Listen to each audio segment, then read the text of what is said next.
रात का समय था। गांव में चारों तरफ शांति छाई थी। उसी समय अंधेरे में एक साया लालटेन पकड़े हुए जल्दी जल्दी कहीं चला जा रहा था। लेकिन जैसे ही वह गांव के किनारे पहुंचता है, उसे उसी समय पीछे से एक आदमी रोकता है और बोलता है, कौन हो तुम और कहां जा रहे हो? तुम्हें पता है ना, इस गांव से रात में बाहर जाना मना है, फिर भी तुम जा रहे हो। उस आदमी की बात सुनकर साया पलट जाता है। वह साया कोई और नहीं बल्कि गांव में नया नया आया राजू था। उस आदमी की बात सुनकर बोलता है, भाई साहब, आपने तो मेरी जान ही निकाल दी। भला ऐसे भी कोई रोकता है किसी को? मुझे रात में कहीं जाना है, मैं वहीं जा रहा हूँ। लेकिन उस आदमी पर राजू की बात का कोई प्रभाव नहीं पड़ता और वह गुस्से में बोलता है, तुम कोई भी हो और कहीं भी जा रहे हो, इस गांव के नियमों के हिसाब से तुम रात में गांव से बाहर नहीं जा सकते, इसीलिए तुम्हें वापस जाना होगा। राजू अपने से लंबे और चौड़े आदमी को देखकर घबरा जाता है और वापस लौटने में ही समझदारी समझता है। अभी तो चलता हूँ, कल से दूसरे चोर रास्ते से निकल जाऊंगा।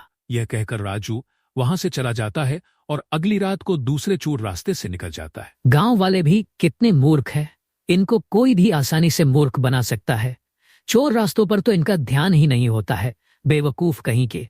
और वो खली के जैसा दिखने वाला अपने आप को बहुत चालाक समझ रहा था। अगली सुबह गांव वाले उठते हैं और राजू के घर के बाहर उसकी पत्नी सोनी को रोते हुए देखते हैं। उसी समय वहां सरपंच जी आ जाते हैं और बोलते हैं, अरे, ये राजू की घरवाली ऐसे रो क्यों रही है, क्या हुआ? कुछ नहीं सरपंच जी, इसका घरवाला राजू मेरे मना करने के बावजूद रात में इस गांव से बाहर निकला और मारा गया। यह तो बहुत ही बुरा हुआ। भूला, तुम्हें ध्यान रखना चाहिए था। तुम तो इस गांव के सबसे बलवान आदमी हो। मैं आपकी बात और गुस्सा दोनों समझता हूं, लेकिन सरपंच जी, राजू किसी दूसरे चोर रास्ते से रात में चला गया और मारा गया, क्योंकि मैं तो मुख्य रास्ते पर ही पहरा देता हूं। वो दोनों बातें कर ही रहे होते हैं कि तभी राजू के बूढ़े पिता श्यामलाल वहां आ जाते हैं और बोलते हैं, ये सब क्या हो गया? सरपंच जी, मेरा बेटा कहाँ चला गया? उसे ढूंढिए ना, वो हमारा इकलौता सहारा था। अब हम आपके भरोसे हैं। श्यामलाल की बात सुनकर वहीं खड़े गांव के कुछ जवान लड़के, जिनके नाम मोनू और बिरजू होते हैं, बोलते हैं, चाचा जी, आप चिंता ना करो, हम गांव वाले मिलकर राजू भैया को ढूंढेंगे। क्योंकि अगर इसी तरह से गांव वाले रोज गायब होते रहे तो कुछ समय में इस गांव में एक भी आदमी नहीं रह जाएगा। फिर मोनू और बिरजू वहां से चले जाते हैं। बिरजू मोनू से बोलता है, मोनू भाई, आप गांव वालों से बोल तो आए हो कि लोगों को ढूंढोगे, लेकिन आपको पता है कि वो लोग कहाँ हो सकते हैं जो गायब हुए हैं? तुम्हारी बात में तो दम है, लेकिन मुझे ना जाने क्यों लगता है लोगों को खोजाना जंगल में बहने वाली नदी से जुड़ा हुआ है। हम दोनों को उसी नदी के पास चलकर देखना चाहिए। फिर दोनों उस नदी के पास जाकर खड़े हो जाते हैं। दोनों काफी देर तक वहीं खड़े रहते हैं। उसी समय रात हो जाती है। मोनू को भूख लग जाती है। वह बिरजू से बोलता है, अरे बिरजू, मुझे भूख लग रही, मैं कुछ खाने को देखकर आता हूँ। अगर तुझे यहाँ डर लग रहा है तो तू भी मेरे साथ आ सकता है। क्या बात कर रहे हो आप मोनू भाई? मैं क्यों डरने लगा? आप जाओ और कुछ खाने को लेकर आओ, मैं यहाँ इस जगह पर नजर रखता हूँ।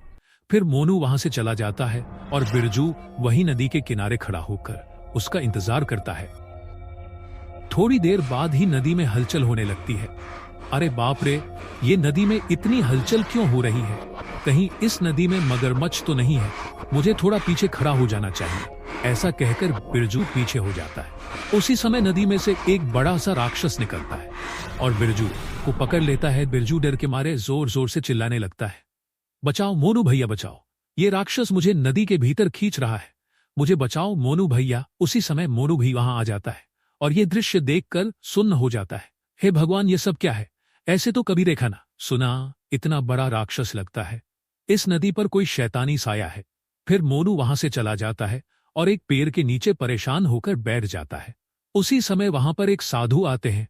साधु मोनू को देखकर बोलते हैं, क्या हुआ बेटा, इतना उदास और परेशान कैसे बैठे हो? क्या हुआ, कोई समस्या है क्या? बाबा, आप यहां से जाओ, आप मेरी समस्या को नहीं सुलझा सकते। मेरे पास आपको देने के लिए कुछ भी नहीं है। बेटा, वैसे भी तू हम जैसे साधु को क्या देगा? हम तो साधु होते ही इस दुनिया को देने के लिए है। चल बता अपनी समस्या, शायद मैं तेरी कुछ मदद कर सकूं। मोनू को साधु बाबा की बातों में सच्चाई दिखती है और वह उन्हें रात को हुई दुर्घटना के बारे में बताता है। बाबा, मैं रात में खाना लाने नहीं गया होता तो बिरजू की मौत नहीं होती। इस नदी ने गांव वालों के साथ साथ मेरे दोस्त को भी निगल लिया और मैं कुछ नहीं कर पाया। मैं अब गांव किस मुंह से जाऊंगा? तू परेशान क्यों हो रहा है बेटा? जो भी हुआ उसमें तेरा कोई हाथ नहीं था। बेटे, ये सब तो उस चुड़ैल का किया धरा है। क्या कहा बाबा? चुड़ैल तो मैंने जो राक्षस देखा, क्या वो चुड़ैल था? मुझे कुछ समझ नहीं आ रहा है, जरा विस्तार से पूरी बात बताइए। तू सच्ची आत्मा है और छोटे बच्चे की तरह साफ दिल का है। तू ही उस चुड़ैल से मुकाबला कर सकता है और अपने गांव वालों और दोस्तों को बचा सकता है। बाबा की बात सुनकर मोनू हैरान हो जाता है और खुश होकर बोलता है, क्या कह रहे हैं बाबा जी? आपकी बातों से तो लगता है कि जैसे मेरे गांव वाले और मेरा प्यारा दोस्त बिरजू जिंदा है। क्या ये सच है? हाँ, ये सच है कि तुम्हारे दोस्त जिंदा है और खूनी चुड़ैल के चंगुल में है, लेकिन वह ज्यादा दिन जिंदा नहीं रहेंगे, क्योंकि आने वाली अमावस्या के दिन वह चुड़ैल उनको मार डालेगी, क्योंकि उसे लगता है कि अगर वह 100 इंसानों की बलि देगी तो वो अमर हो जाएगी। फिर तो बाबा, मैं अभी जाता हूं और उस चुड़ैल से अपने दोस्तों को छुड़ा कर लाता हूं। मैंने इसीलिए तुम्हें प्यारा सा बच्चा बोला था। बेटा, तुम उस चुड़ैल से अकेले नहीं लड़ सकते, तुम्हें अपने गांव वालों की मदद लेनी होगी। जाओ और अपने सरपंच को इस बारे में जाकर बताओ।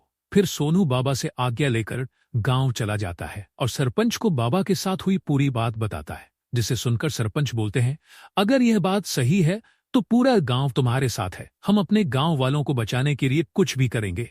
फिर सरपंच और मोनू गांव वालों के साथ मिलकर जंगल में चले जाते हैं। वहां उन्हें साधु बाबा ध्यान लगाए हुए दिखते हैं।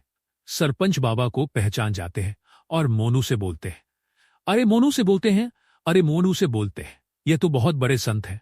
ये तुम्हें कहां से मिल गए? इनके तो दर्शन से ही सारे पाप धुल जाते हैं। उसी समय साधु बाबा अपनी आंखें खोलते हैं और मोनू को पास बुलाते हुए एक त्रिशूल देते हैं और बोलते हैं, यह शिव भगवान का पवित्र त्रिशूल है। तुम इस त्रिशूल को चुड़ैल के माथे पर गाड़ देना। वह साधु बाबा वहां से गायब हो जाते हैं। सरपंच जी, मैं अब उस चुड़ैल को बुलाने जा रहा हूं। आप सब गांव वालों को लेकर छुप जाओ और जब मैं आपको इशारा करूंगा तब आप सब बाहर आकर चुड़ैल पर हमला कर देना।